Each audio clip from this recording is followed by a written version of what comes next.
ایک ہے، پنجتن 5 ہے، امام 12 ہے، معصوم 14 ہے۔ فقال الله سبحانه وتعالى في كتابه الكريم بسم الله الرحمن الرحيم يا أيها الذين آمنوا كتب عليكم الصيام كما كتب على الذين من قبلكم لعلكم تتقون طلب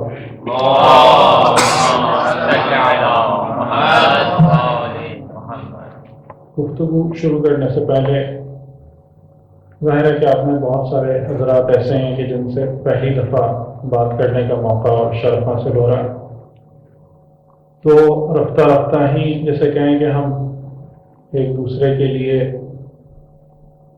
ایک بامانی گفتگو کرنے کا سبب بنیں گے، لیکن انشاءاللہ میں خدا سے دعا کرتا ہوں کہ پروردگار عالمین جو اگلے 10-11 دن ہیں انشاءاللہ جن میں آپ کی خدمت میں کچھ باتیں عرض کرنے کا موقع ملے گا، تو ہمیں اس بات کی توفیق عنایت فرمائیں کہ کچھ نہ کچھ حق کا، سچائی کا اور ہدایت کا پیغام آپ کے سامنے رکھ سکیں، اور آپ کے لیے بھی دعا کرتے ہیں کہ پروردگار عالمین آپ کے ذہنوں کو اتنی قوت عطا فرمائیں کہ معارف الہیہ اور قرآن کو سمجھ سکیں، اور آپ کے قلوب میں وہ جاذبیت پیدا فرمائیں، خاص طور سے ماہ رمضان کے روزوں کے توسل سے، کہ مطالب قرآنی کو جذب کرنے کے قابل ہو سکیں۔ ایک سلوات ہے۔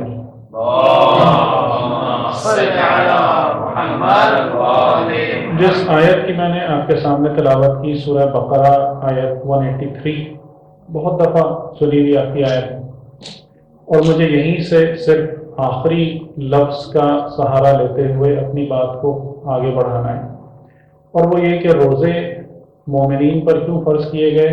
لعلکم تتقون، تاکہ مومنین صاحب تقوی ہو جائیں۔ مجھے تقوی پر گفتگو نہیں کرنا ہے، لیکن تقوی کے نتیجے میں پیدا ہونے والے انسان اور انسانیت کے ایک سفر کے بارے میں بات کرنا ہے۔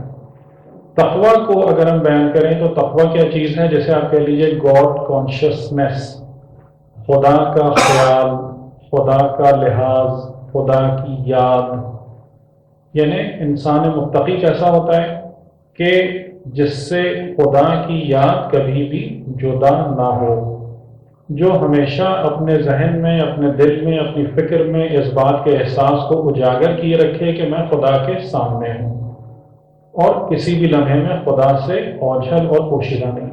یہ روزے کا مقصد کیا ہے؟ کہ انسان ایسا ہو جائے، با تقوی ہو جائے، یعنی جب ماہ رمضان ختم ہو تو یہ صفت ہمارے اندر زیادہ مضبوط ہو جائے، پختہ ہو جائے، جڑ پکڑ لے کہ ہم ہمیشہ خدا کی نظروں کے سامنے ہیں، کہ جس طریقے سے کہ روزے کی حالت میں ہمارے پاس موقع ہوتا ہے، ہم اکیلے ہوتے ہیں لیکن ہم کھاتے پیتے نہیں۔ کیوں نہیں کھاتے پیتے؟ اس لیے کہ ہمارے اندر یہ احساس ہوتا ہے کہ خدا ہمیں دیکھ رہا ہے۔ اسی احساس کا نام تقویٰ ہے۔ یہ احساس جتنا زیادہ قلب میں، وجود میں شدت اختیار کرتا جائے گا، انسان اتنا متقی ہو جائے گا۔ ہمیں بات یہاں سے آگے لے کے چلنا ہے، اور وہ یہ کہ تقویٰ در حقیقت انسان کے تزکیے کا سبب بنتا ہے۔ اب یہ ایک ایسا جملہ ہے کہ جس کی مجھے پھر وضاحت میں کافی وقت انشاءاللہ آپ کے ساتھ صرف کرنا ہے۔ تقویٰ کی صفت تزکیے کا سبب بنتی ہے، ریزن ہے، یعنی اگر انسان کے وجود میں تقویٰ کی صفت ہوگی تو وہ کس رستے پر چل پڑے گا؟ تزکیے کے سفر پہ چل پڑے گا۔ تزکیہ ایک سفر ہے، ایک جرنی ہے، یہ کوئی جسے آپ کہہ لیجئے کہ ایک کوالٹی نہیں ہے، ایک صفت نہیں ہے، بلکہ تزکیہ انسانی سفر کا نام ہے، ایک منزل پر۔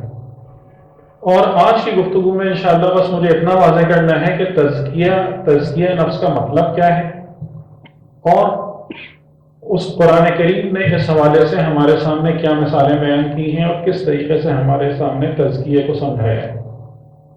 اگر اس کی اہمیت کے حوالے سے میں بات کروں تو قرآن کریم میں کے آخری جز میں 2 آیتیں ایسی ہیں کہ جو تزکیہ نفس کی اہمیت کو مکمل طور سے اجاگر کرتی ہیں۔ ایک سورۃ الاعلیٰ میں قد افلح من تزکا، اور سورہ والشمس میں خدا نے 11 قسمیں کھانے کے بعد کہا کہ قد افلح من زکا۔ سورۃ الاعلیٰ میں قد افلح، بے شک فلاح پا گیا، نجات حاصل کر لی، کس نے؟ من تزکا، جس نے تزکیہ کر لیا۔ اور سورہ والشمس میں یہ جملہ پہلے نہیں آیا ہے ابتدا میں، بلکہ والشمس وضحاہا والقمر اذا تلاہا، 11 قسمیں کہی جاتی ہیں۔ اس کو خداوند کریم نے 11 قسمیں کھانے کے بعد فرمایا کہ قد افلح من زکاہا، کہ بے شک فلاح یافتہ ہو گیا وہ، اس نے فلاح پا لی کہ جس نے اپنے نفس کا تزکیہ کر لیا۔ تو اب یہ تزکیہ کیا چیز ہے کہ جس کے کرنے کے بعد خدا انسان کو فلاح یافتہ قرار دے رہا ہے۔ فلاح یافتہ کا مطلب کیا؟ کہ جو اینڈ میں کامیاب ہو جائے۔ انسان کی زندگی کا ایک سفر ہے، فلاح یافتہ یہ نہیں کہ میں بھی کہوں کہ میں فلاح یافتہ ہو گیا، نہیں، ابھی مجھے آگے بھی چلنا ہے۔ کچھ نہیں پتہ ہے کہ انسان کو، یعنی کہ ہم جب تک اپنی زندگی کے آخری لمحے تک با ایمان نہ پہنچ جائیں، اس وقت تک ہم مطمئن نہیں ہو سکتے کہ ہم کامیاب ہو گئے۔ یعنی بہت سارے افراد اور بہت سارے انسان ایسے ہیں کہ جو زندگی کا بڑا عرصہ اچھی حالت میں گزارتے ہیں، لیکن آخر میں ناکامی ان کا منہ دیکھتی۔ جیسے اس کی قرآن کریم میں 2 مثالیں خود حضرت موسیٰ علیہ السلام کی قوم سے ہیں، ایک قارون ہے، ایک سامری ہے۔ یعنی یہ دونوں حضرت موسیٰ علیہ السلام کی قوم میں باعزت اور مومن افراد تھے۔ قارون دولت آنے کے بعد پلٹا، اور سامری نے وہ سازش اور وہ فتنہ برپا کیا جب حضرت موسیٰ علیہ السلام کوہ طور پہ گئے تھے، جس کی وجہ سے ہمیشہ کے لیے راندہ درگاہ ہوا۔ تو یعنی فلاح کا مطلب کیا ہے؟ جب خدا کہہ رہا ہے قد افلح، یعنی یہ وہ نجات یافتہ ہے کہ جو زندگی کے دروازے سے نکل رہا ہے تو کامیابی کے ساتھ نکل رہا ہے، بیچ میں نہیں۔ فلاح کا مطلب یہ ہے کہ آخر میں، یا اس کی جو اگر عربی زبان کی طرف آپ آئیں، اس سے بات کو سمجھنے کی کوشش کریں، تو فلاح اس کسان کو کہتے ہیں کہ جو ایک منافع بخش فصل لے کر اپنے زراعت سے، کھیت سے نکلتا ہے، اس کسان کو کہتے ہیں فلاح، کہ جس نے ایک باؤنٹی فل کراپ حاصل کر لی، ایکوائر کر لی۔ تو خدا انسانیت کے اور انسان کے فلاح یافتہ ہونے کی بنیاد کس چیز کو قرار دے رہا ہے؟ تزکیے کو بنیاد قرار دے رہا ہے۔ ٹھیک ہے، یہ بات سمجھ میں آئے گی کہ سورۃ الاعلیٰ میں بھی قد افلح من تزکا، اور سورہ والشمس میں بھی کہ قد افلح من زکاہا، قد یعنی بے شک وہ ہو گیا، بے شک وہ ہو گیا نجات یافتہ، فلاح یافتہ، کہ جس نے تزکیہ کر لیا، جو تزکیہ شدہ ہو گیا۔ تو اس سے اگر آپ فلاح کے معنی صحیح معنوں میں سمجھ رہے ہیں تو آپ کو تزکیے کی اہمیت بھی سمجھ میں آ جائے گی کہ فلاح کا مطلب کامیاب ہونا نہیں ہے، بلکہ زندگی کے سفر کا کامیابی کے ساتھ اختتام کرنا، یہ ہے فلاح یافتہ ہونے کا مطلب۔ تو فلاح یافتہ ہونا کس چیز پر منحصر ہے؟ تزکیے پر۔ اچھا، تزکیے کے معنی کیا ہیں؟ عام طور سے ہم تزکیے کا معنی سمجھتے ہیں کہ گویا کہ اپنی ذات کو خرابیوں سے پاک کر لینا، برائیوں سے پاک کر لینا، اور جیسا کہ ترجمہ آپ نے بھی شاید پڑھا ہو، اگر کوئی ٹاپکس تقاریر کا دیکھا ہوگا، سیلف پیوریفیکیشن۔ سیلف پیوریفیکیشن کا مطلب کیا؟ کہ انسان کے اپنے وجود میں جتنی بھی خراب صفات ہیں، غلط ٹینڈنسیز ہیں، برے رجحانات ہیں، ان سب کا اپنے اندر سے ختم کر دینا، اس کو پیوریفائی کر دینا۔ یہ چیز سیلف پیوریفیکیشن تزکیے کا ایک حصہ ہے، یا یوں کہہ لیں کہ ایک سب سیٹ ہے، نہ کہ تزکیے کا معنی۔ تزکیے کا معنی اور مطلب سیلف پیوریفیکیشن نہیں ہے، بلکہ سیلف پیوریفیکیشن تزکیے کا ایک حصہ ہے۔ اس کے کئی ارکان ہیں، کئی پہلو ہیں، ان میں سے ایک پہلو سیلف پیوریفیکیشن۔ پھر یہ تزکیہ ہے کیا چیز؟ اس کو کیسے سمجھا جائے؟ اس کے معنی اور حقیقی مطلب تک کیسے پہنچا جائے؟ قرآن کریم کی سب سے بڑی خوبصورتی یہ ہے کہ اس نے انتہائی دقیق اور گہرے مسائل و مطالب کو روزمرہ زندگی کی مثالوں کے ذریعے سے سمجھایا ہے، اور ایسی مثالیں کہ جن کو ایک تمام علوم سے نابلد، اور جیسے ہم اپنی زبان میں کہیں کہ ایک بغیر پڑھا لکھا انسان بھی بآسانی سمجھ لے، یہ قرآن کریم کا معجزہ ہے۔ یعنی کہ جن مطالب اور جن معارف کو سمجھانے کے لیے فلاسفہ اور حکماء کو نامعلوم کتنی محنت صرف کرنی پڑتی ہے، کتنی دقت کرنی پڑتی ہے، قرآن کریم نے انہی مطالب و معارف کو روزمرہ کی مثالوں کے ذریعے سے سمجھایا ہے۔ میں آپ کے سامنے انشاءاللہ 2-3 آیتیں سورہ ابراہیم کی پڑھتا ہوں، اور اس سے تزکیے کا مطلب جس کو گہرائی میں جانا ہے وہاں سے بھی مطلب اس کو بھی سمجھ میں آ جائے گا، اور جس کو سطحی طور پہ سمجھنا ہے وہ اس کو بھی بات سمجھ میں آ جائے گی انشاءاللہ۔ سورہ ابراہیم میں آیت 22 کے بعد سے 23 کے بعد سے، الم تر کیف ضرب اللہ مثلا کلمۃ طیبۃ کشجرۃ طیبۃ، کیا تو نے نہیں دیکھا کہ کس طرح، کیا کیفیت ہے اس کی، علم ترا کیف کیسے، ضرب یعنی بیان کرنا، بتانا، سمجھانا، ضرب اللہ یہ مثال کون دے رہا ہے، یہ کون بیان کر رہا ہے، اللہ بیان کر رہا ہے۔ کیا بیان کر رہا ہے، مثلا ایک مثال بیان کر رہا ہے۔ مثال کا معنی کیا ہوتے ہیں، مثال کا معنی یہ ہوتے ہیں کہ ایک ایسی چیز جو مطابق اصل ہو، مطابق اصل ہو، خود اصل نہیں ہے۔ یعنی ایک مثال کے طور پر کہ آپ جب کسی بھی جگہ کسی بھی شہر میں بننے والی ایک ایسی زری کو دیکھیں کہ جو بالکل امام حسین علیہ السلام کے روضے جیسی ہو، تو آپ کہہ سکتے ہیں کہ یہ اس کی تمثیل ہے۔ یعنی اگر آپ اس زری کو دیکھیں گے تو آپ کو امام حسین کا روضہ سمجھ میں آ جائے گا۔ مثال کا مطلب تقریباً یہ ہوتا ہے کہ ایک چیز جو مطابق اصل ہو، اصل کے مطابق ہو، اور اگر اس کو آپ نے سمجھ لیا تو اصلی بات بھی آپ پر کھل جائے گی، روشن ہو جائے گی، واضح ہو جائے گی۔ کیا تو نے نہیں دیکھا کہ اللہ نے بیان کی مثال، کس چیز کی مثال بیان کی اللہ نے، کلمۃ طیبۃ، کلمہ طیب کی، پاک کلمے کی مثال خدا کیسے بیان کر رہا ہے، کا شجرۃ طیبۃ، کا یعنی گویا کہ ایز اف، کلمہ طیبہ کی مثال کیا ہے، گویا کہ شجرۃ طیبہ، ایک پاک درخت، ایک شجر، ایک ٹری، کیسا درخت، پاک درخت، اصلھا ثابت، اصل کہتے ہیں جڑ کو، جس سے آپ سمجھتے ہیں اصول دین، اصول دین یعنی دین کی جڑیں، اصلھا جس کی جڑ کیا ہے، ثابت ہے، مضبوطی سے زمین کے اندر جمی ہوئی ہے، وفرعھا فی السماء، فرع فروع دین کسے کہتے ہیں، شاخ کو، جس کی جڑیں ثابت ہیں، مضبوط ہیں، پائیدار ہیں، وفرعھا فی السماء، اور اس کی شاخیں بلند آسمانوں میں۔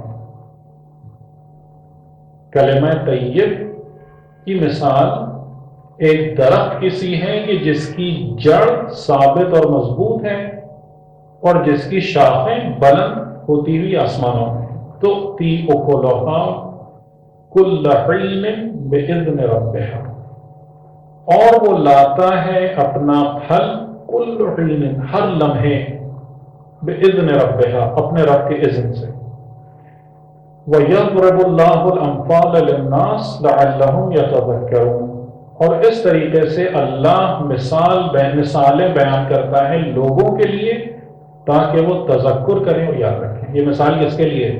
یہ مثال کسی عارف کے لیے نہیں ہے، کسی دقیق عالم کے لیے نہیں، الناس، خدا تمام انسانوں کے لیے مثال بیان کر رہا ہے۔ اسی لیے میں نے اس کو منتخب کیا کہ کم از کم اس کے سمجھنے میں ہمیں دشواری نہیں ہونا چاہیے۔ اس کے مقابلے میں وَمَثَلُ كَلِمَةٍ خَبِيثَةٍ، اور مثال کلمہ خبیثہ کی، كَشَجَرَةٍ خَبِيثَةٍ، کہ گویا کہ ایک خبیث درخت ہے، اجتثت من فوق الارض، جس کی جڑ زمین میں نہیں ہے بلکہ زمین کے اوپر پڑی رہتی ہے.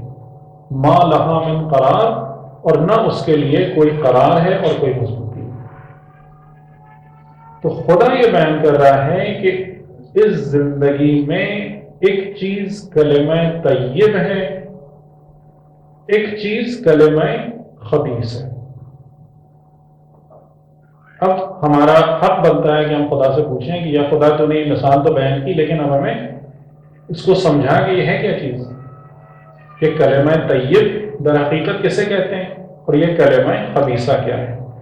تو اگلی آیت اس کی حقیقت کو بیان کرتی ہے کہ کلمہ طیب اور کلمہ خبیثہ کی حقیقت کیا ہے.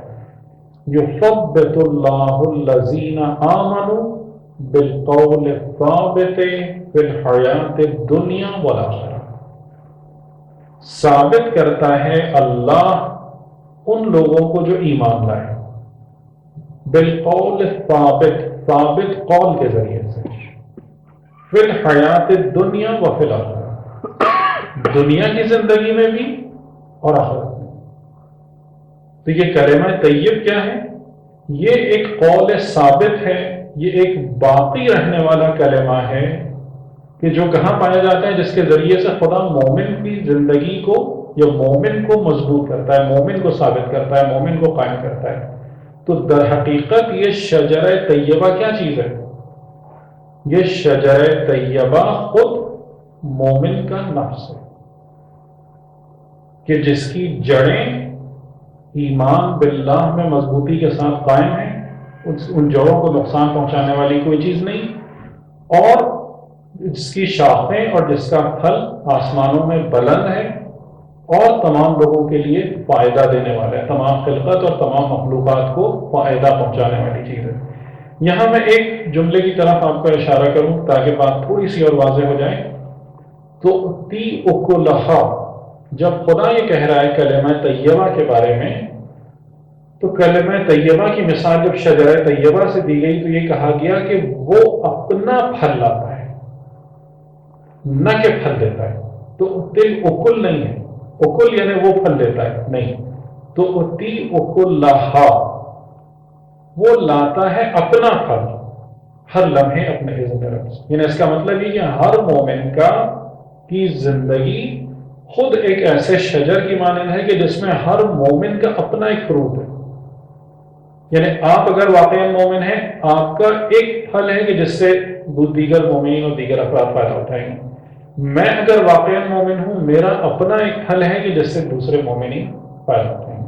یعنی بالکل اس کی مثال کو اگر سمجھنا ہے تو آپ یوں سمجھیے کہ ہم جیسے یہ کہتے ہیں کہ اولنا محمد و آخرنا محمد و کلنا محمد، لیکن اس کے باوجود پیغمبر اکرم سے لے کے امام زمان علیہ السلام تک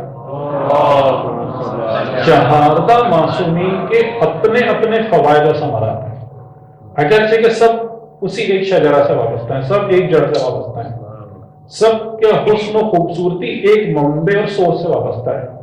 لیکن جو امام علی علیہ السلام کا وجود کا پھل ہے وہ اپنا ہے، امام حسن کا اپنا ہے، امام حسین کا اپنا ہے، امام حسن کا اپنا ہے.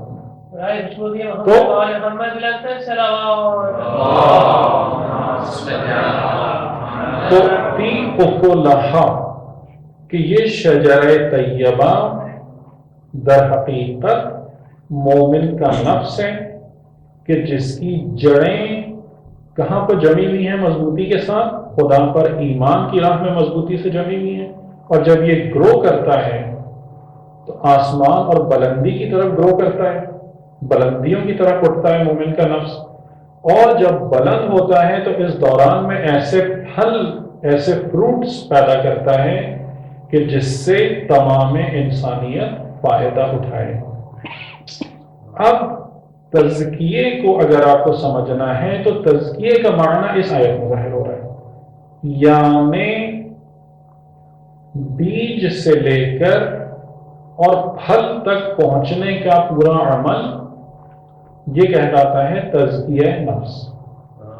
یعنی جس وقت مومن اپنے قلب میں ایمان کا بیج بوئے اور وہاں سے شروع ہو کر جب مومن ایک پھلدار درخت کی طرح بن جائے کہ جس کے فوائد اور جس کے ثمرات سے پوری دنیا اور انسانیت فائدہ اٹھا رہی ہے، اس پورے پروسیس کا نام ہے تزکیہ نفس، جو قرآن کریم کی اس آیت میں اگر آپ اس کو دیکھیں، سورہ ابراہیم کی یہ 3 آیتیں، تو یہ تزکیے کے مثال کو بھی بیان کرتی ہیں، تزکیے کے حقیقی معنی کو بھی بیان کرتی ہیں کہ تزکیے کا حقیقی معنی کیا ہے، کہ قول ثابت، یعنی قول ثابت کے ذریعے سے مومن کا، جسے ہم کہیں الہی سرزمین میں جم جانا اور پھر وہاں سے گرو کرنا،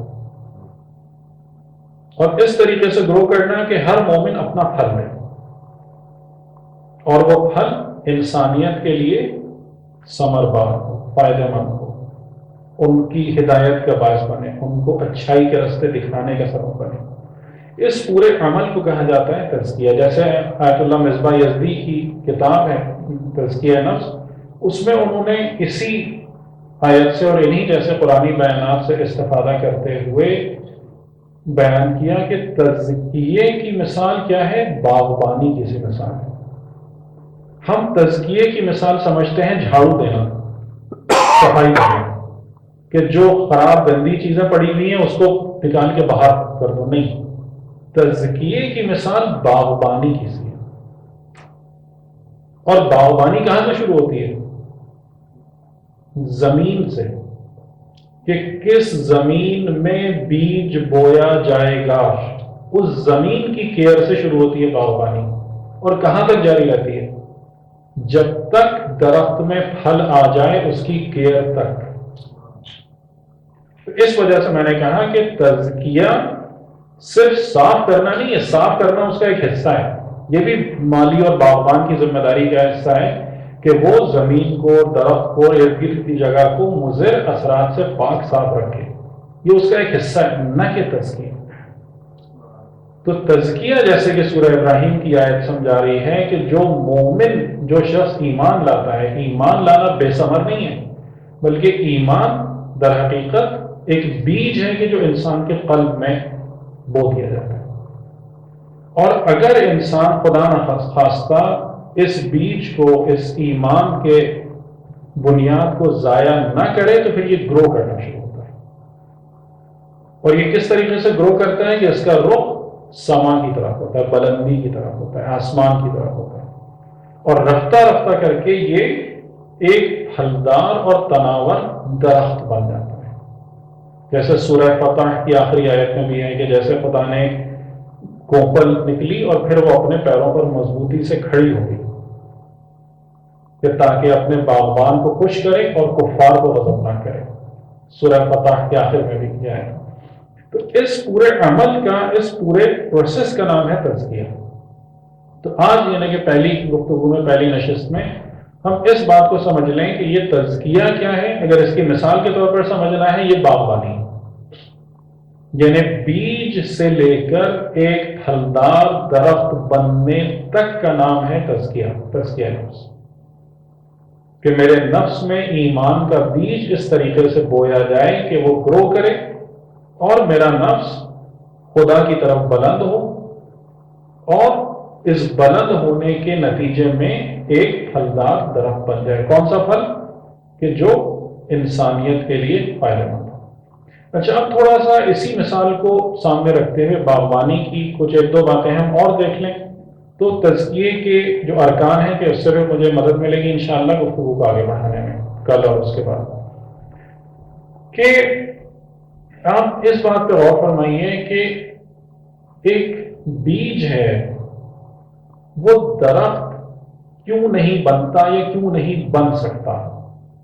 یعنی ایک بیج ہے، ہم نے کسی بھی زمین میں لے جا کے بو دیا، اس کو ایک بیج ڈال دیا زمین میں، چھپا دیا، وہ درخت کیوں نہیں بنے گا؟ یا کون سی چیزیں ہیں جو اس کے پھلدار درخت بننے میں رکاوٹ ہوں گی؟ پہلی خرابی کیا ہو سکتی ہے کہ زمین خراب ہو، یعنی سیم زیادہ، تھوڑ زیادہ زمین جس میں نمکیات زیادہ ہو، جس میں مثال کے طور پر بعض زمینوں میں واٹر ٹیبل بالز بھی ہوتا ہے، ایسی خرابی ہو، سیم و تھوڑ زیادہ زمین، خراب زمین، تو پھر آپ بیج بوئیں گے لیکن وہ اس طریقے سے پھلدار درخت نہیں بنے گا جیسا آپ چاہتے ہیں۔ دوسری خرابی کس چیز کی؟ مثال کے طور پر پانی کی خرابی، یعنی اگر آپ اس میں کہتے ہیں ہارڈ واٹر ڈال دیں، کھارا پانی ڈال دیں تو پودا نہیں ہو پائے گا۔ ہوا کی خرابی، جس ہوا میں اس کو اگنا ہے، پروان چڑھنا ہے، اگر وہ ہوا آلودہ ہے، ایسی جگہ پر آپ نے اس بیج کو بو دیا ہے کہ جہاں پر ہوا بہت آلودہ ہے، دھواں بہت زیادہ ہے، خرابی ہے، تو وہ درخت صحیح نہیں ہوگا۔ یا چوتھی کمی جو ہم سوچ سکتے ہیں وہ ہے روشنی کی کمی، کیونکہ درخت کو اگنے کے لیے یا پودے کو درخت بننے کے لیے روشنی چاہیے، ہوا چاہیے، پانی چاہیے اور اچھی زمین چاہیے۔ اگر یہ تمام کی تمام چیزیں اس کو میسر نہ ہوں، اسے فراہم نہ ہوں، تو وہ آپ بیج بو دیں، بھلے سے بیج صحت مند ہو، لیکن اس کے باوجود وہ ایک پھلدار درخت نہیں بن پائے گا۔ تو اگر کوئی باغبان ایک پھلدار درخت اگانا چاہتا ہے تو اسے سب سے پہلے کس بات کا خیال کرنا پڑے گا کہ میں ایک ایسی زمین میں جا کے اس بیج کو بوؤں کہ جس میں ایسی کوئی خرابی نہ پائی جائے جو اسے اگنے سے روک دے۔ ٹھیک، اسی طریقے سے میں اس بیج کو کسی ایسی جگہ نہ جا کے زمین کے سینے میں دفن کروں کہ جہاں مثال کے طور پر پولوشن بہت زیادہ ہو، ہوا گندی ہو۔ اس بیج کو کسی ایسی جگہ نہ بوؤں کہ جہاں پر سورج کی روشنی نہ ملے، جہاں پر صحیح پانی نہ ملے۔ تو اسی طریقے سے کہ اگر ہم اس بات میں انٹرسٹڈ ہیں کہ ایمان کا بیج کلمہ طیبہ کا شجر بن جائے، تو ہمیں بھی ان باتوں کا خیال کرنا پڑے گا، اور یہاں سے تزکیے کی ابتدا ہوتی ہے۔ یہاں سے تزکیے کی ابتدا، یعنی کہ سب سے پہلی چیز تو انٹینٹ ہے۔ اگر یہ اس بات سے ہی دلچسپی نہیں ہے، جو میں نے آپ کی خدمت میں عرض کی کہ ہم اپنے ایمان کو ایک پھلدار درخت بنائیں یا کلمہ طیبہ بصورت شجرہ طیبہ میرے نفس میں اگے، پروان چڑھے، اگر اس چیز سے مجھے انٹرسٹ نہیں ہے تو بات ختم۔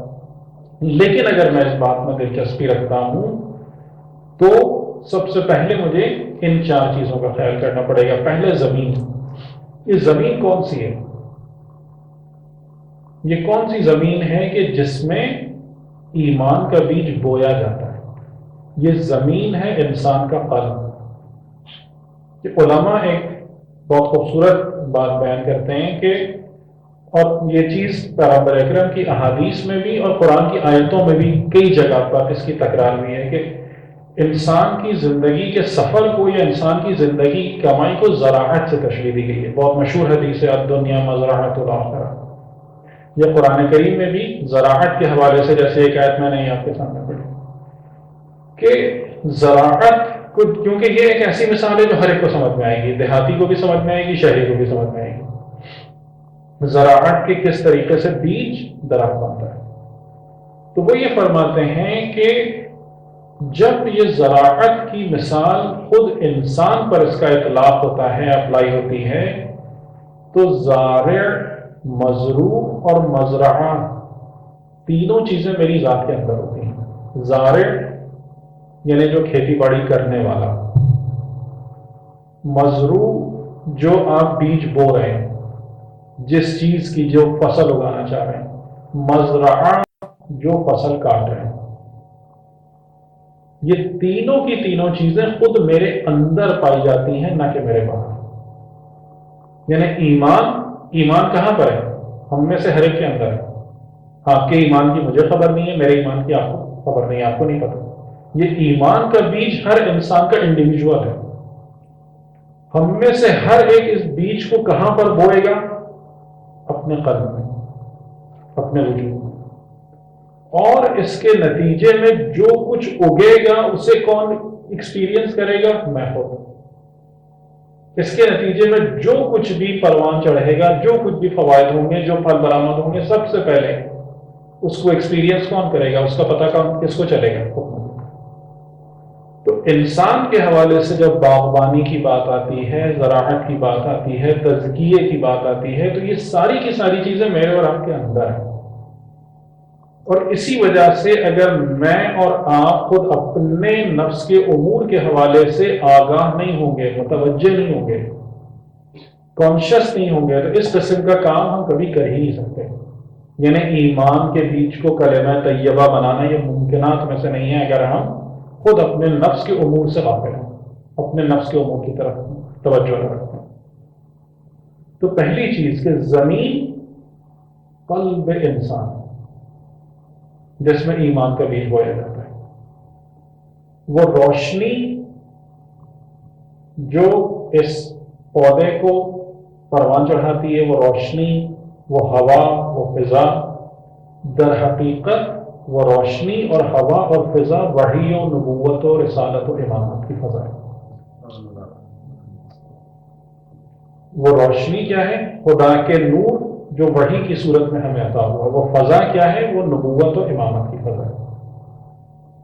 لیکن ایک خطرہ ہے کہ خدا نے روشنی پیدا کی، خدا نے ہوا کو پاک صاف بنایا، خدا نے پانی کو پاک صاف بنایا، لیکن انسان ان تینوں سورسز کو آلودہ کرتے ہیں اور کر سکتے ہیں.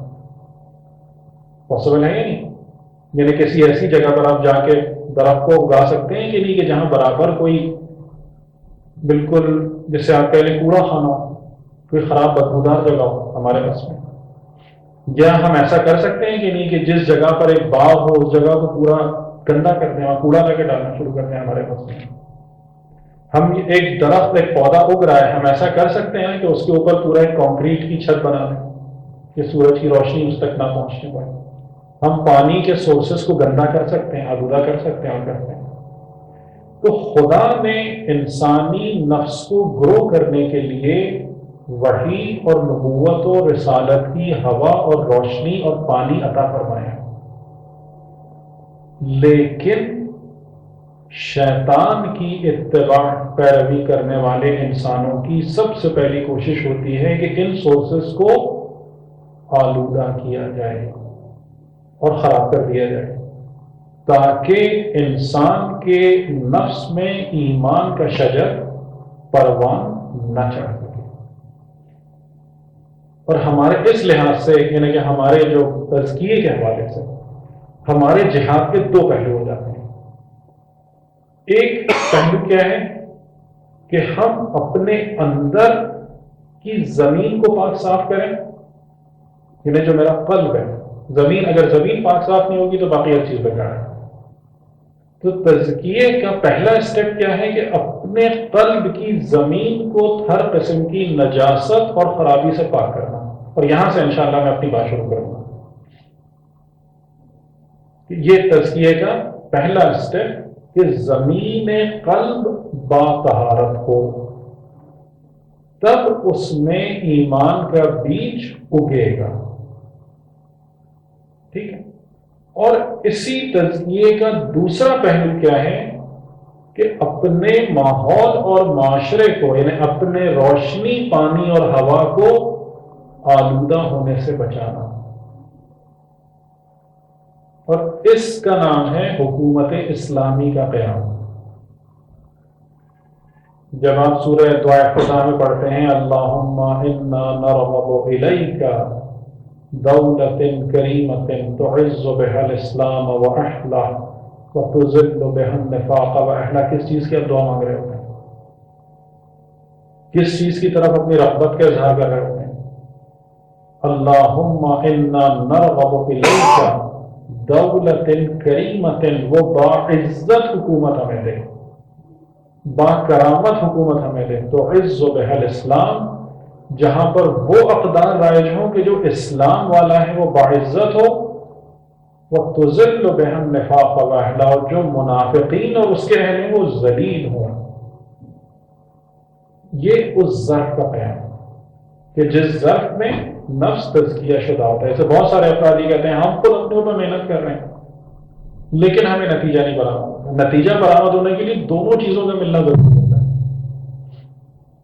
نتیجہ کاملاً اس وقت برآمد ہوگا کہ جب ظرف بھی پاک ہوگا اور قلب بھی طاہر ہوگا، یعنی زمین بھی صحیح ہوگی اور جس ماحول میں درخت پروان چڑھ رہا ہے وہ بھی صحیح ہوگا۔ تو اپنے ماحول کو درست رکھنے والے جہاد کا نام کیا ہے؟ جہاد اصغر بقول پیغمبر اکرم صلی اللہ علیہ وسلم۔ اور اپنے قلب کی زمین کو طیب و طاہر رکھنے کے جہاد کا نام کیا ہے؟ جہاد اکبر یا جہاد النفس۔ کل میں انشاءاللہ اس حدیث سے کہ جو چین حدیث میں پہلے ہے یہاں سے اپنی بات کا آغاز کروں گا۔ آج کی گفتگو ایک لحاظ سے مقدماتی گفتگو تھی کہ تاکہ ہم تزکیے کے معنی کو سمجھ لیں۔ اب ظاہر ہے کہ ان 10 دنوں میں تزکیے کے تمام پہلو تو کور نہیں ہوں گے، اور یہ بھی میں آپ کو عرض کر دوں کہ کس طریقے سے ہم بات کو انشاءاللہ لے کر آگے چلیں گے کہ پہلی اسٹیج پر ہم ان خرابیوں کا ذکر کریں گے چین حدیث کی ہی روشنی میں کہ جن خرابیوں کی موجودگی میں انسان کا قلب ایمان کے بیج کو اگانے کے قابل نہیں رہتا، یعنی کم از کم اتنی بات ہمیں سمجھ میں آ جائے کہ یہ خرابیاں اگر خدا نخواستہ ہمارے وجود میں پائی جاتی ہیں تو ہم کچھ بھی کرتے رہیں اور زبان سے کچھ بھی کرتے رہیں، لیکن شجرہ طیبہ ہمارے وجود میں پروان نہیں چڑھتا۔ ٹھیک ہے، اس پر ہم بات کریں گے، اور جیسا کہ مجھے توقع ہے کہ کم از کم 7 دن مزید اس میں صرف ہوں گے، اور پھر اس کے بعد آخری 3 دنوں میں انشاءاللہ قرآن کریم کی حکایتوں کے ذریعے سے آپ کو کچھ باتیں سمجھانے کی کوشش کروں گا، کیونکہ قرآن کریم نے جو واقعات بیان کیے ہیں گزشتہ امتوں کے، اس میں بے تحاشا نشان عبرت ہیں، بے تحاشا نکات معرفت پائے جاتے ہیں، کہ انشاءاللہ آخری 3 دنوں میں مختصراً کہ تاکہ ہمیں تزکیہ نفس کے حوالے سے اور جہاد بالنفس کے حوالے سے اپنی ذمہ داریاں حقیقتاً سمجھ میں آئیں، اور ہمیں یہ بات سمجھ میں آئے کہ ہم کہاں پر کوتاہی کر رہے ہیں، کون سی جگہیں ایسی ہیں کہ جنہیں ہمیں فوکس کرنا ہے، اس طرف ہم متوجہ نہیں ہوتے، اور سب سے اہم ترین بات یہ کہ ہم اور آپ انشاءاللہ جس مرحلہ زندگی کی طرف بڑھ رہے ہیں اور ہم امید کرتے ہیں، توقع کرتے ہیں کہ امام زمان علیہ السلام کے ظہور مبارک کو ہم اپنی زندگی میں دیکھیں گے انشاءاللہ، تو اگر ایسا موقع ہمیں نصیب ہوا تو اس موقع میں بغیر تیاری کے داخل ہونا ڈیزاسٹرس ہے، کیونکہ اس موقع کی ایک بہت خاص بات یہ بھی ہے کہ جب حجت ظاہر ہوتی ہے تو اس وقت آپ کو تیاری کا یا عذر خواہی کا موقع نہیں دیتی، یہ بہت خاص بات ہے۔ یعنی انسان کے لیے تیاری کا موقع جو ہے، جیسے کہیں کہ ایگزامینیشن سیٹ پر بیٹھنے سے پہلے ہوتا ہے، یہ نہیں ہوتا کہ جب ہم جا کے ایگزامینیشن ہال میں بیٹھ گئے، پرچہ دیکھا اور کہتے ہیں اب دیکھ کر آتے ہیں سبق کیا تھا، یہ نہیں ہو سکے گا۔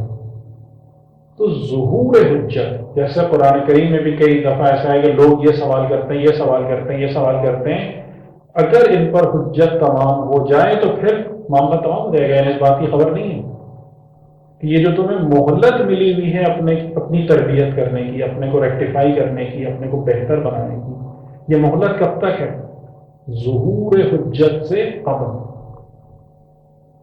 تو اگر انشاءاللہ ہم امام علیہ السلام کے ظہور تک پہنچیں اور بنیادی خرابیوں کے ساتھ داخل ہو جائیں اس فیز میں، تو وہ چیز بہت زیادہ تباہی اور بربادی اور خرابی کا سبب بن جائے گی خدا نخواستہ۔ تو آخر میں تھوڑا سا میں ان باتوں میں فوکس کروں گا اپنے موضوع سے انشاءاللہ ہٹے بغیر۔ ایک صلوات محمد و آل محمد۔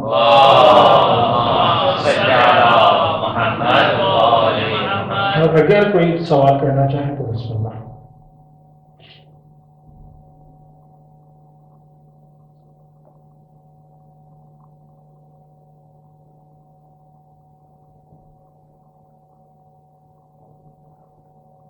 ویسے عام طور سے ہم مجھے اس بات کو کوئی مسئلہ نہیں ہے کہ اگر بیچ میں بھی آپ سوال کریں، لیکن کیونکہ ٹائم لمٹ ہے اس گفتگو میں تو اس لیے سوال کا وقت ہم نے آخر میں رکھا ہے. اور بلا تکلف اگر کوئی بات آپ کہیں کہ نہیں سمجھ میں آئی، نہیں صحیح لگ رہی، کسی جگہ پرابلم ہے، تو آپ بالکل کہہ سکتے ہیں، پوچھ سکتے ہیں. ٹھیک ہے.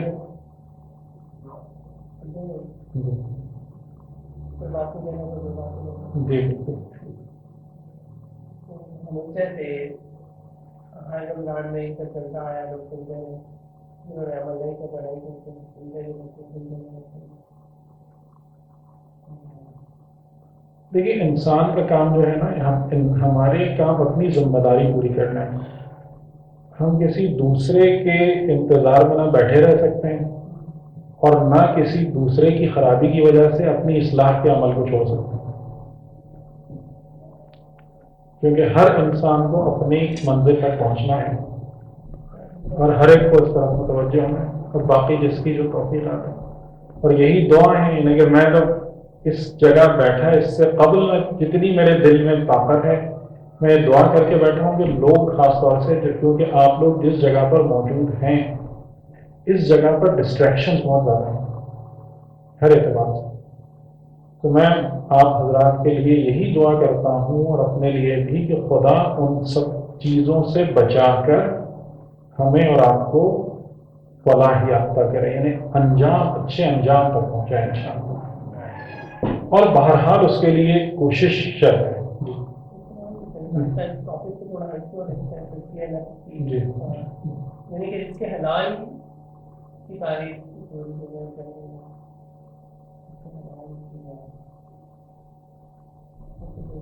جی. رزق ہر اس چیز کو کہتے ہیں کہ جو انسان کی زندگی گزارنے میں اس کے لیے فائدہ مند ہو، اس کی مدد کرے. پہلے رزق کی تعریف یہ کہ رزق کا مطلب کھانا پینا نہیں ہے خالی. ہر وہ چیز جو زندگی گزارنے کے لیے آپ کو چاہیے وہ آپ کا رزق ہے. ٹھیک ہے. اور حلال کا مطلب کیا ہے کہ اس ضرورت کو ایسے رستے سے حاصل کرنا کہ جس میں انسان نے نہ خود کوئی غلط کام کیا ہو، نہ کسی کا حق خراب کیا ہو. یعنی حلال بنیادی طور سے، حرام ان دو بنیادی چیزوں کی وجہ سے ہوتا ہے. یعنی ہم خود کسی غلط کام کو کریں، غلط رستے کو اختیار کر لیں، یا کسی دوسرے کے حق کو خراب کر لیں. یعنی جیسے مثال کے طور پر نماز اور وضو کے اندر یہ بنیادی مسائل ہیں کہ اگر پانی غصبی ہے تو اس پانی سے وضو نہیں ہو سکتا، اگرچہ کہ پانی پاک ہے، اگرچہ کہ پانی وضو کی تمام شرائط کو پورا کر رہا ہے، لیکن کسی اور کی ملکیت ہے اور ہم نے اسے اس کی اجازت کے بغیر اٹھا لیا، اس کی اطلاع کے بغیر، تو اس پانی سے وضو نہیں ہو سکتا تمام شرائط کی موجودگی کے بغیر. اسی طریقے سے ایک زمین ہے، بالکل جائز ہے، وہاں پر کوئی نجاست نہیں ہے، کچھ نہیں ہے، لیکن اگر اس کے مالک کی اجازت نہیں ہے تو آپ وہاں پہ نماز نہیں پڑھ سکتے. تو یہ بنیادی ترین چیزیں ہیں کہ جو خدا ہمیں سکھا رہا ہے کہ زندگی میں کبھی بھی یہ کام نہیں ہونا چاہیے کہ انسان اپنی ضرورت کو حاصل کرنے کے لیے کسی غلط راستے کو اختیار کرے یا کسی کے حق کو خراب کرے. اس کی اجازت اسلام نہیں دیتا، یہ حرام ہے. تو یعنی جو ضرورت حاصل کرو صحیح راہ سے اور کسی دوسرے انسان کی حق تلفی کیے بغیر. اور رزق کے حوالے سے جیسے امام علیہ السلام نے، امام صادق علیہ السلام نے فرمایا کہ افضل ترین رزق علم. رزق کی سب سے اعلیٰ شکل، افضل شکل جو ہے وہ علم ہے. سورہ عبسہ کی آیت جب تلاوت کی گئی آپ کے سامنے، فَلْيَنظُرِ الْإِنسَانُ إِلَىٰ طَعَامِهِ، کہ اور بس انسان کو نظر کرنی چاہیے اپنے طعام، اپنے کھانے کی طرف.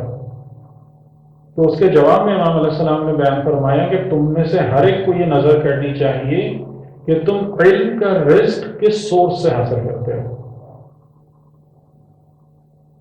یعنی رزق کا علم ایسا نہیں کہ جس نے جو کہا جو سنا دیا. اسی لیے میں کہہ رہا ہوں کہ آپ مجھ پر بھرپور طریقے سے تنقید کریں اگر کوئی بات آپ کو غلط سمجھ میں آئے یا غلط محسوس ہو. یعنی بالکل آپ کو یہ کام نہیں کرنا چاہیے کہ جس نے کوئی بات کہی اور آپ نے اس کو سنا اور سچ مانا اور چلے گئے. اس پر آپ کو نظر کرنا ہے، جو سورسز ہیں اس کو دیکھنا ہے، اسکروٹینائز کرنا ہے، جرا کرنا ہے، اچھے طریقے سے سمجھنا ہے. رزق علم، تو امام علیہ السلام فرماتے ہیں کہ انسان کو نظر کرنی چاہیے کہ علم کس راہ سے. اس آیت کی تفسیر میں امام علیہ السلام یہ فرمایا کہ نظر کرو کہ اپنے طعام پر، اپنے کھانے پر. تو رزق ہر وہ ضرورت جس کی انسان کو زندگی گزارنے کے لیے ضرورت ہے درکار، اور ان میں سب سے زیادہ ضرورت کس چیز کی ہے؟ علم مفید کی، مفید علم کی. اور مفید علم میں سب سے بالا تر علم کون سا ہے؟ معرفت خدا. جیسا کہ علی علیہ السلام نے فرمایا کہ اول الدین معرفتہ، خطبہ اول میں علوم میں سب سے مفید اور اولیت رکھنے والا علم معرفت خدا ہے. ٹھیک. السلام علیکم ورحمۃ اللہ وبرکاتہ.